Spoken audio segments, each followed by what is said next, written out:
जय हिंद। आज की क्लास में हम लोग इलेक्ट्रिक फ्लक्स से रिलेटेड न्यूमेरिकल्स पढ़ेंगे। बाबू, इससे पिछले वाले क्लास में हम आप लोग को इलेक्ट्रिक फ्लक्स के विषय में बतलाए थे कि इलेक्ट्रिक फ्लक्स होता क्या है ना। जैसे कि आपको पता है कि इलेक्ट्रिक फ्लक्स कहता है कि किसी क्लोज्ड बॉडी में total number of electric field lines का पास होना, है ना। किसी क्लोज्ड बॉडी में total number of electric field lines का पास होना ही इलेक्ट्रिक फ्लक्स कहलाता है। ठीक है, जिसका हम लोग फॉर्मूला भी पढ़े हुए थे, phi is equal to vector A dot vector ds, है ना, डॉट प्रोडक्ट में। तो बाबू phi is equal to dot product में अगर आप इसका फॉर्मूला देखें तो इसका फॉर्मूला हुआ था phi is equal to E ds cos theta, है ना। ये फॉर्मूला हम लोग पढ़े हुए थे। तो आज हम लोग बात करते हैं इलेक्ट्रिक फ्लक्स से रिलेटेड न्यूमेरिकल्स की बात करते हैं, है ना। चलिए देखिए क्या कहता है इसका न्यूमेरिकल्स। इसका न्यूमेरिकल्स कहता है a body having area vector, a body having area vector dx is equal to 4i का कैप प्लस 2j का कैप प्लस 3k का cap metre square is placed in the electric field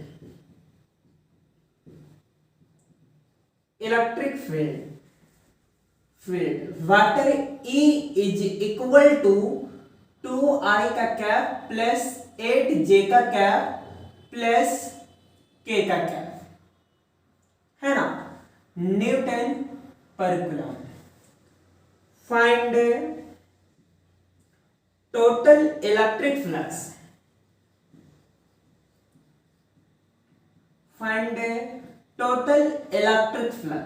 है ना। देखिए बाबू, एक बात हम बता देते हैं कि यहां पे कह रहे हैं कि किसी बॉडी का एरिया वेक्टर आपके पास दिया हुआ है और इलेक्ट्रिक फील्ड दिया हुआ है, तो आप इलेक्ट्रिक फ्लक्स इसका बताएं कि इसका इलेक्ट्रिक फ्लक्स क्या होगा, है ना। तो सबसे पहले हम लिखेंगे गिवन मेरे पास E is equal to vector is equal to डाला गया है 2i का कैप प्लस 8j का कैप प्लस k का कैप, है ना, और ds बराबर डाला गया बाबू vector dx is equal to, ds क्या था, एरिया वेक्टर था, और ds इज इक्वल टू डाला हुआ आपके पास 4i का कैप प्लस 2j का कैप प्लस 3k का कैप। और आप क्लास 11th में पढ़ चुके हैं कि डॉट प्रोडक्ट में क्या होता है कि i के साथ j के साथ और k के साथ क्या कर दिया जाता है, इनटू कर दिया जाता है ना। तो वी नो दैट हम लोग जानते हैं कि phi is equal to formula होता है vector E dot vector ds, है ना। तो फाई इज इक्वल टू, ऐसा सिर्फ डॉट प्रोडक्ट में ही होता है कि i को i के साथ गुना कीजिए, j को j के साथ गुना कीजिए और k को k के साथ गुना कीजिए। ऐसा सिर्फ डॉट प्रोडक्ट में होता है। डॉट प्रोडक्ट हो तो ही आप ऐसा गुना कर सकते हैं, क्रॉस प्रोडक्ट में ऐसा नहीं होता है। तो आप यहां पे देखिए, यहां पे 2i और यहां पे 4i, तो हम क्या बताएं कि डॉट प्रोडक्ट में ऐसा होता है लेकिन क्रॉस प्रोडक्ट में ऐसा नहीं होता है। तो आप i को अगर i के साथ इनटू करेंगे तो 2 4 जा 8 हो जाएगा, प्लस 8 2 जा कितना हो जाएगा 16, प्लस, और यहां पे बाबू k है, कोई भी यूनिट फैक्टर का वैल्यू, चाहे वो i हो, चाहे वो j हो, चाहे वो k हो, चाहे वो p हो, कोई भी यूनिट वेक्टर का वैल्यू 1 होता है, कोई भी यूनिट वेक्टर का वैल्यू 1। तो बाबू यहां पे जो है मेरा यूनिट वेक्टर k है, यानी 1, ठीक है। कोई भी यूनिट वेक्टर का वैल्यू कितना होता है 1, तो सिर्फ यूनिट वेक्टर k है तो इसका वैल्यू 1। तो 3 को बाबू 1 से मल्टीप्लाई करेंगे तो कितना हो जाएगा 3 हो जाएगा, है ना। आप जोड़िए कितना हो जाएगा, यानी 16 8 और 3, यानी 8 और 3 कितना हो गया 11 और 16 यानी 6 और 1 7 और 1 1 2। और हम लोग कह सकते हैं कि phi is equal to 27 newton metre square per coulomb, है ना। इसे बना ले थोड़ा सा, स्क्रीन शॉट करके लिखिए, है ना।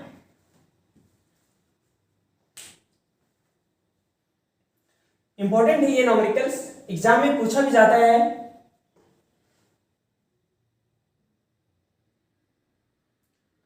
क्या हो गया, स्क्रीन शॉट करके लिखें।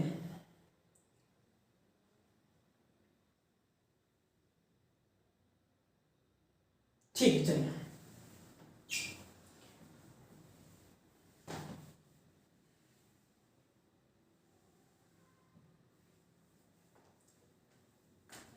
चलिए एक और क्वेश्चन बनाते हैं इसी से रिलेटेड। देखिए, a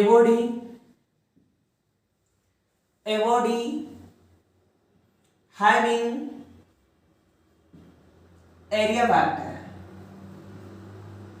a body having area vector ds is equal to 4i का कैप प्लस 3j का कैप माइनस 3k का कैप मीटर स्क्वायर। एरिया है इसलिए मीटर स्क्वायर हो गया। And electric field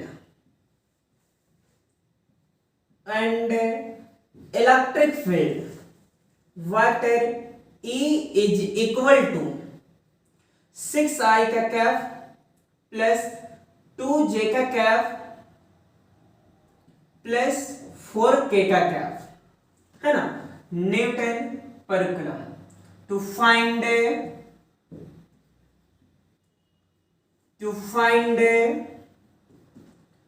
total electric flux.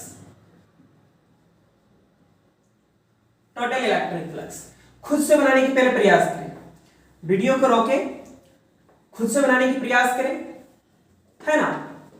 चलिए ठीक है, प्रयास कर ले, पहले वीडियो रोक के आप पहले प्रयास कर ले तो ही आप इसे बनाए। देखिए तो बाबू फाई इक्वल टू फॉर्मूला आपको पता है कि vector A dot vector DS. तो फाई इज इक्वल टू जहां आपको पता है ए इज इक्वल टू आपके पास डाला गया 6i का कैप प्लस 2j का कैप प्लस 4k का कैप, है ना। और ds इज इक्वल टू डाला गया बाबू, ds इज इक्वल टू डाला गया है 4i का कैप प्लस 3j का कैप माइनस 3k का कैप। तो phi is equal to, sorry यहाँ इज इक्वल टू डाला गया था, है ना, इज इक्वल टू इतना डाला गया है और ds इज इक्वल टू इतना डाला गया है। हमें फ्लक्स निकालना है, फाई इज इक्वल टू क्या होगा।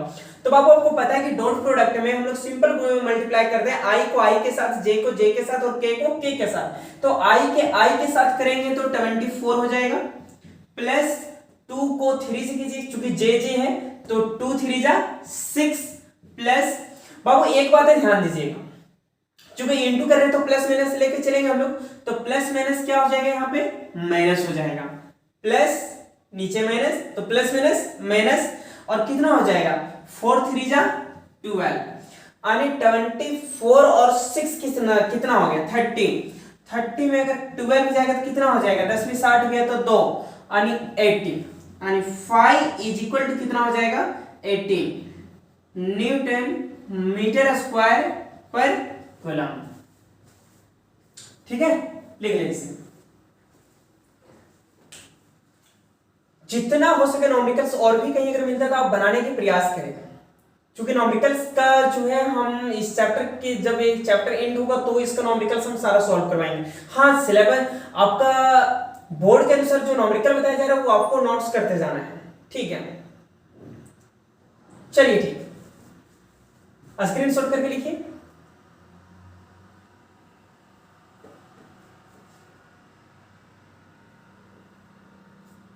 देखिए सेम क्वेश्चन एक जैसा था, बहुत सारे इसका कॉन्सेप्ट है 11th में जो कि बताया गया था।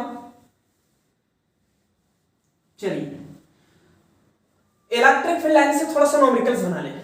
इलेक्ट्रिक फील्ड लाइंस, देखिए बहुत ही इंपॉर्टेंट क्वेश्चन है ना, बहुत ही इंपॉर्टेंट क्वेश्चन। अगर आप ये कवर करते हैं तो आप आईआईटी जेईई मेंस का क्वेश्चन आप बना लेंगे। हाँ, जब ये क्वेश्चन आपको अच्छे से समझ में आ जाएगा तब। ठीक है, देखिए क्वेश्चन क्या कर रहा है। क्वेश्चन कह रहा है Q1 and Q2 are any two charges. ठीक है, Q1 and Q2 are any two charges to find the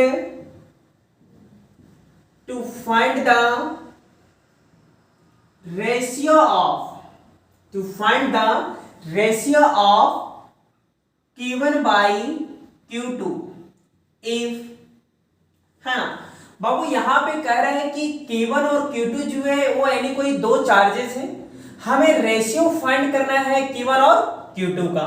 ठीक है, तो देखिए कैसे इसे सॉल्यूशन किया जाएगा, है ना। सबसे पहले कि जब भी कोई न्यूमेरिकल से अगर दिया जाता है ना, तो सबसे पहले वीडियो को आप रोक के थोड़ा सा अपना खुद से पहले प्रयास करें, ना बने तो अब यहां पे आप ध्यान देंगे, है ना। अगर कुछ करना है तो ठीक है, आपको जिससे अक्सर आपको देखिए एक बातें भी पता होना चाहिए कि जैसे आप कभी मॉर्निंग में जब सुबह जब उठते हैं तो आप नाइट में ये फैसला कर लेते हैं कि नहीं हमें कल सुबह जल्दी उठना है, बहुत जल्दी उठना है, ताकि हमें हर एक काम को निपटा के कुछ आराम कर लेना, या फिर आप अदर काम करने के लिए सोचते हैं, है ना।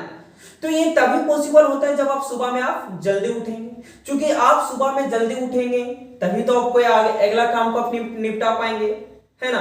चाहे होता है कि नहीं, आप सुने भी होंगे कि ऐसा कहावत होता भी है कि जब सुबह का जब आदमी उठता है और जब काम कर लेता है तो बोलता है चल आज दिन भर के काम हमारा खत्म हो गया, है, दिन भर से छुटकारा पा गया वो। ठीक है, क्योंकि वो अपना काम सुबह में ही कर लिया। उसी प्रकार आपका पढ़ाई जो है और ये जो सुबह की बात जो है, ये दोनों में एक बहुत गहरा संबंध है। पढ़ाई ठीक इसी प्रकार है ना, पढ़ाई भी आप जो है वो इससे आप इस प्रकार मेहनत करें, तब तक मेहनत करते रहें जब तक कि आपको सफलता ना मिल जाए, है ना। ठीक उसी प्रकार जिस प्रकार आप सोच रहे हैं कि सुबह हमें कोई काम को जल्दी निपटा के हमें थोड़ा सा आराम कर लेना है, तो ठीक उसी प्रकार आप तब तक उस समय आप अपने स्टडी करते रहे, आप तब तक मेहनत करते रहे जब तक कि आप अपना सफलता को ना पा लें, है ना। चलो कोई बात नहीं, ध्यान दीजिए यहां। ठीक है, देखिए इसका डायग्राम बना हुआ था बाबू, तो सबसे पहले आप यहां इसका डायग्राम पे ध्यान दें। Q1 एक चार्ज, Q2 दूसरा चार्ज, क्या थोड़ा सा ध्यान से भी देना है, ये नहीं कि फुलक फुलक के रहो और बैठ बैठ के आराम से झुकते रहे, क्या अरे सर तो पढ़ा रहे हमको क्या दिक्कत है ना। कभी भी वीडियो तो डाला हुआ कभी भी चेक कर लेंगे, बेटा MB खत्म हो रहा है, ठीक है, उसे भी बचत करने की जरूरत है ना। चलिए देखिए, ध्यान दीजिए, Q1 Q2 दो चार्जेस हैं, इसका ग्राफ कुछ इस प्रकार बना हुआ था।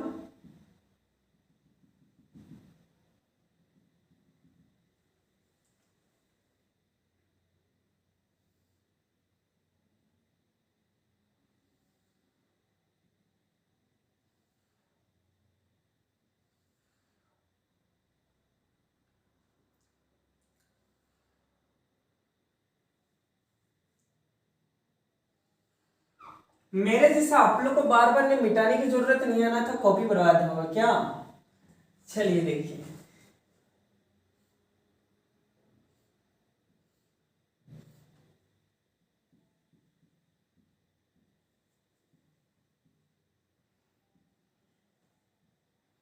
इलेक्ट्रिक फील्ड लाइन्स से न्यूमेरिकल से, तो सबसे पहले आप इलेक्ट्रिक फील्ड लाइन्स को रिवीजन कर लेंगे तो ही बनाएंगे, है ना। देखिए इसका ऑप्शन था A is equal to 2, B is equal to 1/2, C is equal to -2 और D इज इक्वल टू -1/2।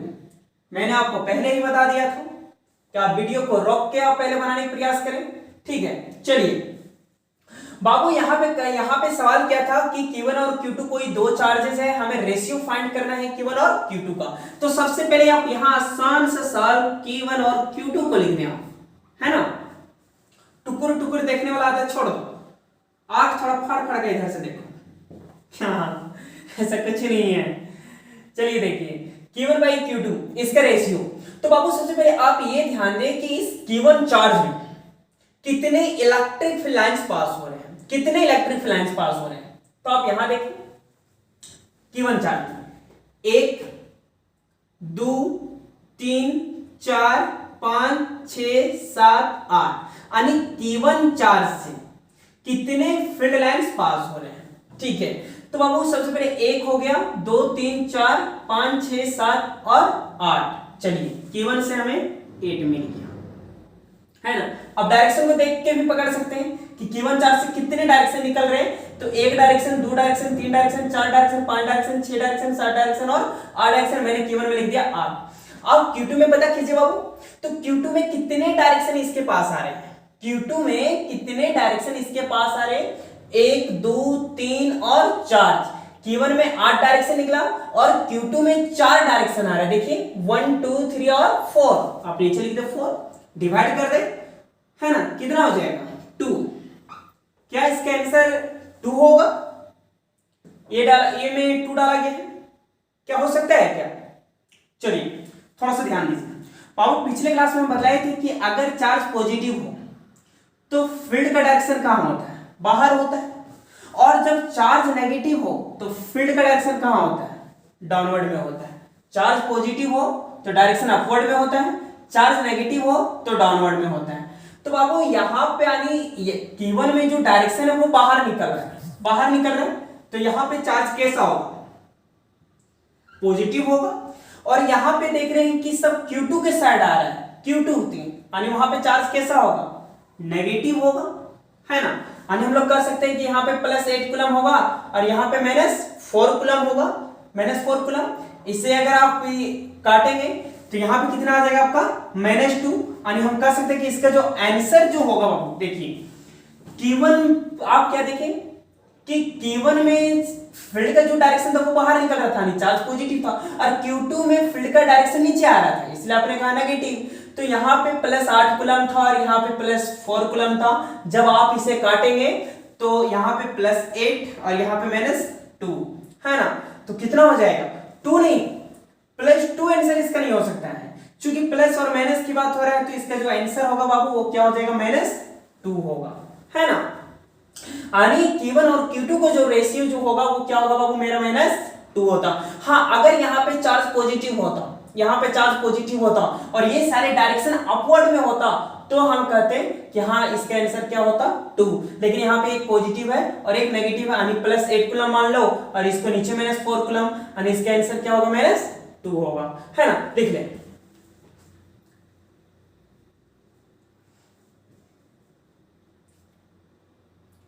अपने में, सबसे पहले कि अपने में मेहनत में करने की आप कमी ही नहीं करें, जैसे भी मिल रहा हो आप मेहनत करते चले, खास करके नॉमेरिकल्स, और प्रयास करें कि जो हम नॉमेरिकल्स बता रहे हैं या जो टॉपिक जो बता रहे हैं आप एक दूसरे से शेयर करने की प्रयास करें, है ना। जितना ज्यादा हो सके शेयर आप करने का प्रयास करें ताकि अगला भी पढ़ सके, है ना। बहुत जल्द हम आप लोग को एनडीए, एयरफोर्स, नेवी, नीट और जेई का एक अलग से हम आईडी बना के उसमें सारे कॉन्सेप्ट के अनुसार सारे वीडियो नॉमेरिकल्स के वीडियो अपलोड कर दिया जाएगा, ठीक है। चलिए नेक्स्ट क्वेश्चन की बात करते हैं, है ना। लिख ले स्क्रीनशॉट करके इसे, देखिए नेक्स्ट क्वेश्चन है, the field lines are symmetric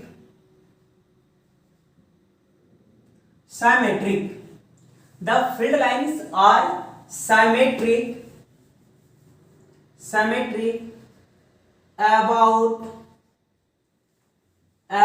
the line joining,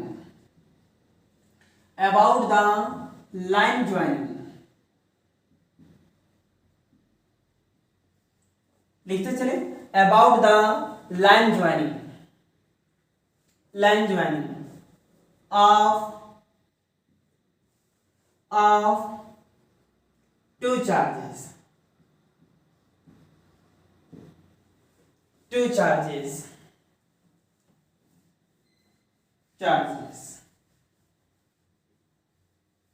हो गया।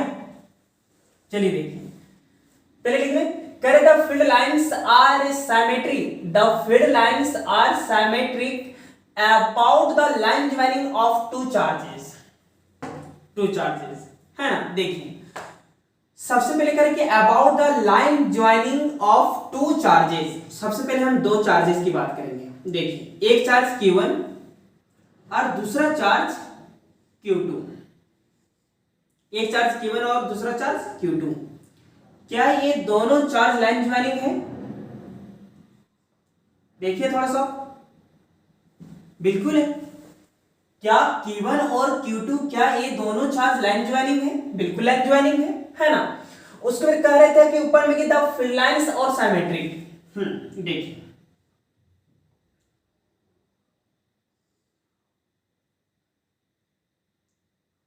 इसी प्रकार फिगर बना हुआ था।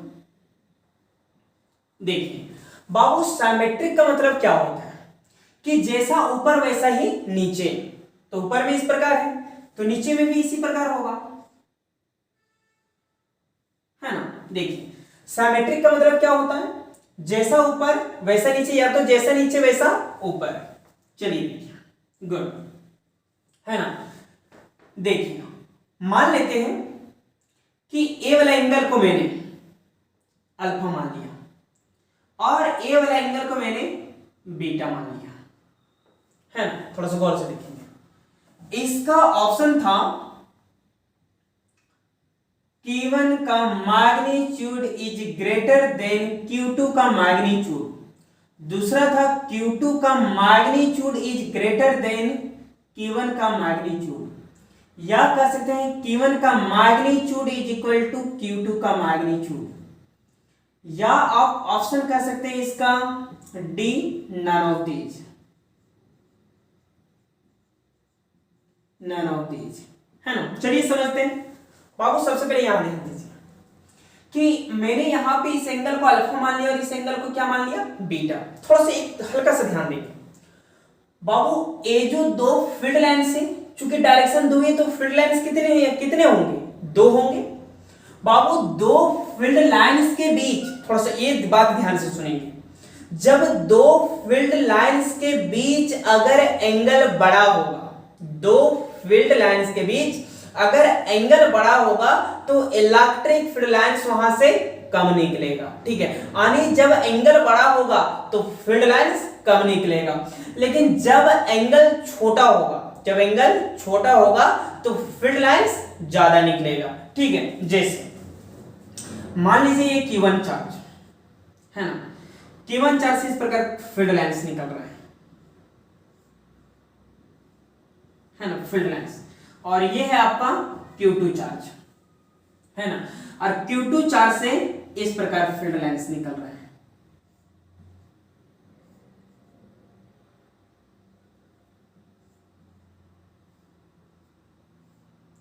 है ना।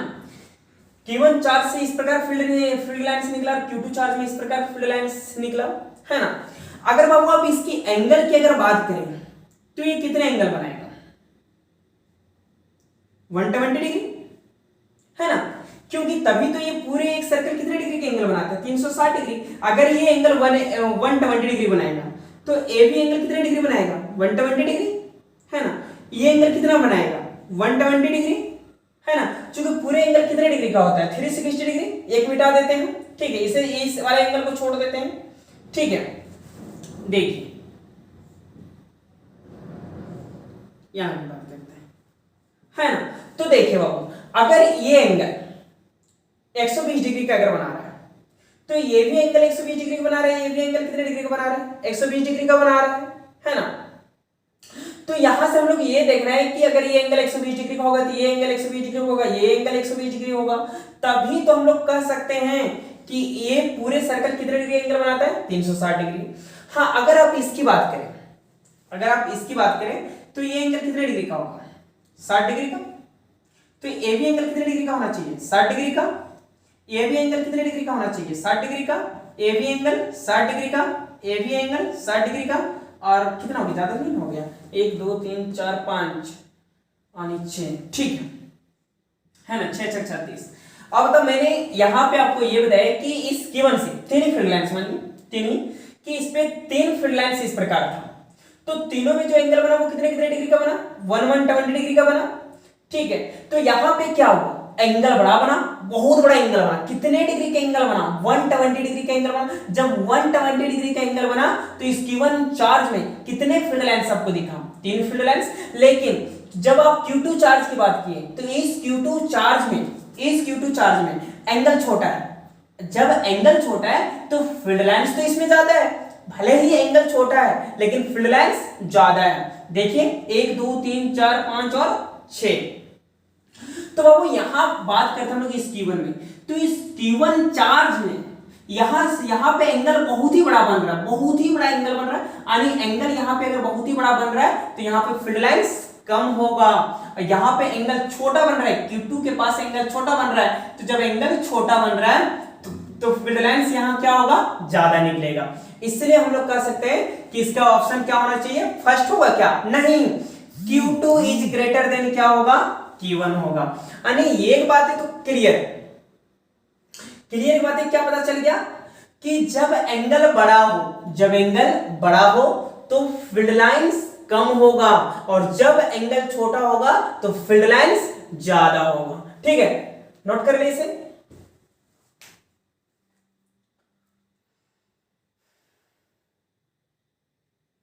हो गया, नोट करें इसे।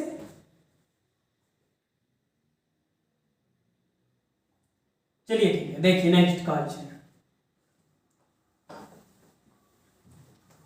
मजा आएगा, बहुत ही मजा आएगा। ये तो एक छोटे छोटे इस सारे न्यूमेरिकल चल रहा है ना। हाँ, लेकिन जितने भी मेंस वगैरह के जो क्वेश्चन होते हैं, नीट वगैरह का जो क्वेश्चन होता है, ठीक है, जो हम आपको बता रहे हैं, अगर ये सब अगर आप कवर कर ले रहे तो बता रहे कि बहुत ही आपको 95% आपको इजी लगेगा, है ना। चलिए next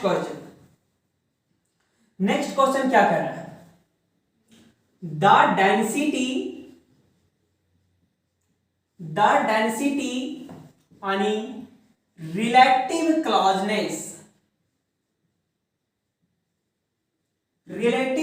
closeness of field lines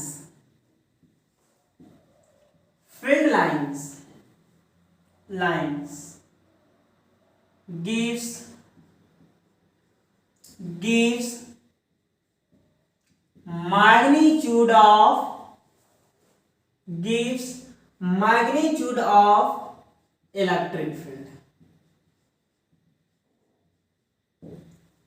क्या ये नीचे वाला मिटा दिया जाए, है ना। चलिए देखिए,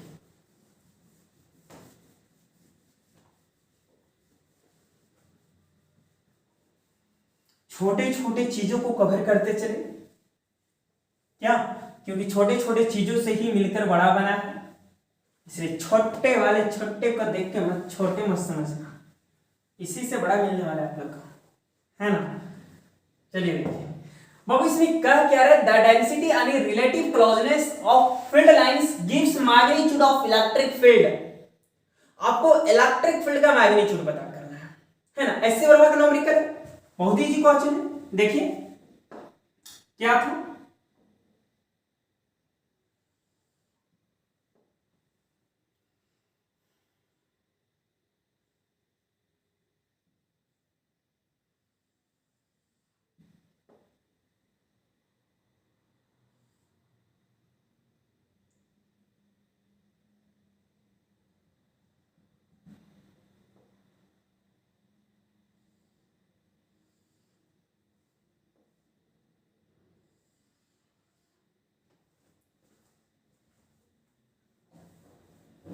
एससी वर्मा का क्वेश्चन है ना। देखिए ये है आपका फील्ड लाइंस, क्या है आपका फील्ड लाइंस, है ना। तो बाबू फील्ड लाइंस यहां पे हम लोग देख रहे हैं कि क्लोज, और अपने इलेक्ट्रिक लाइंस में ये पढ़ा था कि इलेक्ट्रिक लाइंस जितना क्लोज होगा उतना स्ट्रॉन्ग होगा, जितना इलेक्ट्रिक फील्ड लाइंस जितना वो स्पेस को लेगा, जितना वो वाइडली स्पेस होगा, जितना वो चौड़ा होगा, उतना ही इलेक्ट्रिक फील्ड कमजोर होगा, है ना। तो बाबू यहां पे इस पॉइंट को हम कुछ मान लेते पॉइंट, जैसे ये मान लिए, इस पॉइंट को यहां पे हम बी मान लिए, और इस पॉइंट को हम क्या मान लिए, सी, है ना। तो बाबू आप ये देख सकते हैं, सबसे पहले आप ये डिसाइड करिए कि इस तीनों पॉइंट में क्लोजनेस कहां हो रहा है। ए के पास ज्यादा क्लोज हो रहा है और सी के पास क्या हो रहा है, ज्यादा क्लोज हो रहा है। तो इसको हम ऐसे कह सकते हैं, ई ए ग्रेटर देन ई बी। क्या कह सकते हैं बाबू कि ई बी से ज्यादा बड़ा ये होगा, इलेक्ट्रिक फील्ड यहां पे ज्यादा स्ट्रॉन्ग होगा, है ना। या फिर हम कह सकते हैं कि ई सी ग्रेटर देन, बताना था इसी रूम जो क्वेश्चन है वो यही हमें बताना था कहां पे स्ट्रॉन्ग है और कहां पे वीक है। ई सी ग्रेटर देन क्या हो जाएगा, ई बी। कैसे लिख सकते हैं ना हम, ठीक है, कि ए और सी के पॉइंट के पास क्या है, इलेक्ट्रिक फील्ड लाइंस बहुत ही क्लोज है, इसलिए मैंने लिखा ये ग्रेटर देन ई बी। चूंकि बी के पास फील्ड लाइंस दे रहा है, कितने स्पेस को ले रहा है, कितने ज्यादा स्पेस को ले रहा है ना। अच्छा, इसका तीसरा पॉइंट और हम लोग क्या लिख सकते हैं, हाँ ये लिख सकते हैं हम लोग कि जितना क्लोज ए के पास है लगभग उतना ही क्लोज सी के पास है। तो लिख सकते हैं हम लोग ई ए इज इक्वल टू ए सी। क्या लिख सकते हैं, ठीक है, लिख ले इसे। बाकी आप लोग को जो बतलाया गया कि एनडी एयरफोर्स, नेवी, नीट और जेई के लिए हम एक न्यू आईडी बनाएंगे, उसमें सारे कॉन्सेप्ट के साथ वीडियो को अपलोड किया जाएगा, है ना। हाँ, जितना भी ये सारे जो न्यूमेरिकल बनाया जा रहा है आप नोटबुक में लिख के इसे प्रैक्टिस करते रहे, ठीक है। ये बोर्ड के एग्जाम से रिलेटेड ये इंपॉर्टेंट था, ठीक है। तो मिलते हैं हम नेक्स्ट वीडियो में, आज के लिए इतना ही। आप प्रयास करें कि जितना ज्यादा टाइम हो आप अपने स्टडी में दें, ठीक है।